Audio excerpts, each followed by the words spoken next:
नमस्कार वार्ता को आपण स्वागत।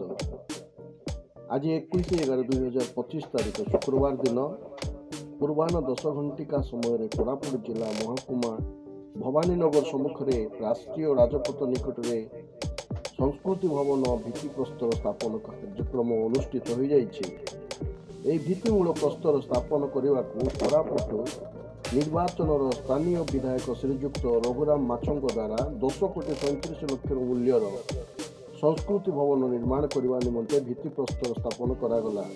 यह कार्यक्रम में बहु सरकारी अधिकारी लोक प्रतिनिधि और बहु बुद्धिजीवी और भद्र व्यक्ति उपस्थित थे।